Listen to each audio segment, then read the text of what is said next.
Excellent. That's my impression of Eamon's face throughout most of this episode. You gotta hand it to the guy, he really knows how to wear a smug.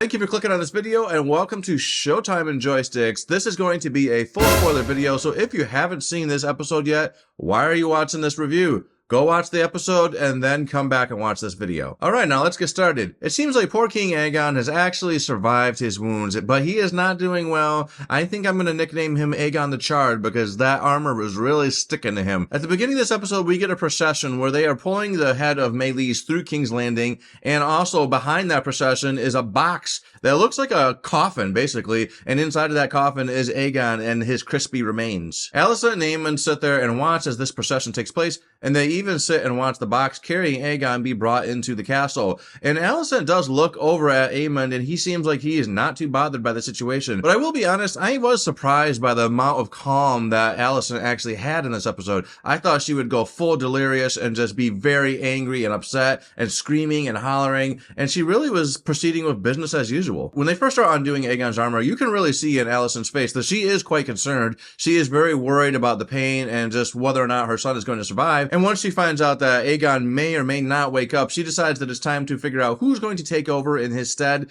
And lo and behold, she throws out her own name. This council is quick to reject the idea of her leading the city during this time. And they point out that yes, you did a very good job when Viserys was disabled, but that was a time of peace. This is now a time of war. Please step aside, woman. You don't know anything about war. So basically, as you can tell, this council is a tad bit sexist. They would rather have Mr. Gloomy in the corner of one eye than a woman. You just hate to see it, don't you? This scene really was quite well done, and I very much found it entertaining to see that Alicent was willing to call out her son. She immediately calls him out for being hot-headed and impulsive and says right in front of him that his impulses have already led to some bad consequences and that he is not ready for this position. He sits there very quietly. I can't tell if he's plotting to murder his mother, but he just seems pretty confident that this council is going to rule in his favor, and they do. After this meeting, Alicent is quite upset. She's very annoyed, and she's super annoyed that her boo, the guy that she's been hooking up with, Criston Cole, didn't have her back. She goes and confronts him, and man, I can say that it seems like things are not all good in the neighborhood between these two. She may have to find someone else to eat that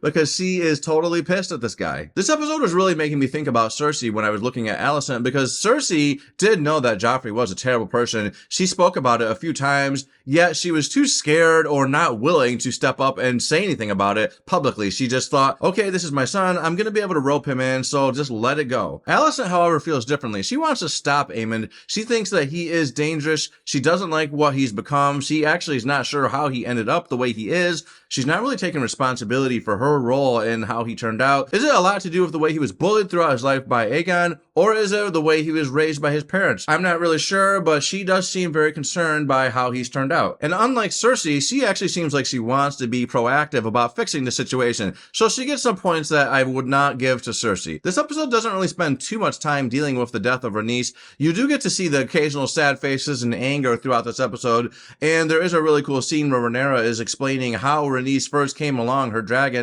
Her story of how she got that dragon is not too different from the way Aemon got Vhagar. This episode really moves Jace's character forward. He is taking a much more active role in things, even more than his mom even prefers. He flies to the twins in order to convince the Freys that they need to have passage through their land. And by the way, is it weird that I already hate the Freys? Because we all know that later, way later down the line, the Freys are going to be terrible, terrible people. Maybe these versions of the Freys aren't bad, but I automatically don't like them. Either way, they are hesitant to agree with Jace's request because they are scared of Vhagar. I think that's a very legitimate fear. He does agree to leave them some protection, and they point out quickly that dragons cannot be in two places at once, so where's this extra dragon that is going to be left behind in case Vhagar comes with that giant ash and tries to burn them? Throughout the season, we keep getting random glimpses of a character named Hugh. He's a blacksmith who's been making weapons for the king and his army. He was shown previously asking the king for advance payment. Apparently, the king never made good on his promise, so that money has not come through, and with the king being asleep and burnt crispy,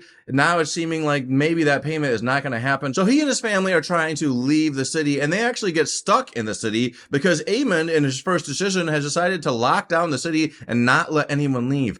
A very curious choice. Anyway, regarding this character, I did not read the books, so I did not really know why they kept showing him. I was wondering, okay, what's up with this random guy? Why are they showing him? Why are we following this guy around? Well, it turns out he is going to have some significance later on throughout the story. So that's all I'm going to say about that. Lord Collett has been promoted to Hand of the Queen, but he is not interested in taking this position. He is very upset that Rhaenys has died, and it is his granddaughter that seemingly convinces him to take on this position. I think Lord Collett being Hand of the Queen is going to have some very big impacts, and I am looking forward to seeing how that impacts the story going forward. He is, after all, referred to as the Sea Snake. He has a big army of ships. Now, perhaps the biggest part of this episode was the conversation between Rhaenyra and Jace. She has found out that he obviously left and went to the twins and has been doing business without her permission, but he comes up with an idea. His idea is that they obviously need more dragons. Vhagar is huge, and Vhagar is not going to be taken down unless there is a lot of dragons to win this fight, and they also just need dragons for the war to come. The more dragons, the more fire. You saw in the previous episode, dragons really are better than a sword and shield,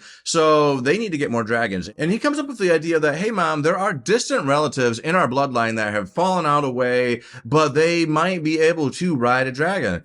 At first, Rhaenyra is like, wait, you want to put regular people that are very distant, thin blood onto the backs of these dragons? But then she realizes that would be a lot of dragons, and that could really turn things in their favor. So Jace is moving up as the MVP of this episode. His character is really becoming way more important than I expected, and I am excited to see it, and I am obviously excited to see the idea of more dragon riders, because they do need more. This episode slows things way down, but I'd say that's to be expected considering last week's big episode. Game of Thrones and House of Dragon both don't seem willing to give us action episode after episode. It seems like there tends to be a bigger episode and then a slower episode, and that is this episode. This episode is dealing with the fallout from last week's episode, but it is teeing things up for future things to be happening. More dragons, Aemon taking charge. I think the rest of the season is going to be very interesting, and it's going to have a lot to do with the things that were established in this episode. So yeah, this is a slower episode, but its impacts are going to be far-reaching. I'm pretty sure about that. Anyway, that's my opinion of this episode. Did you guys see this episode? What did you guys think of this episode? Were you disappointed that it was a little bit slower? Are you upset that Aegon survived? What do you think about Aemon taking over as king? Do you think he practices that smug look in the mirror, or is it just something that comes natural? Put your thoughts in the comments and let me know. Did you like this video? If you did, please hit the like button. And if you want to hear more of my opinions, then subscribe to this channel. Later.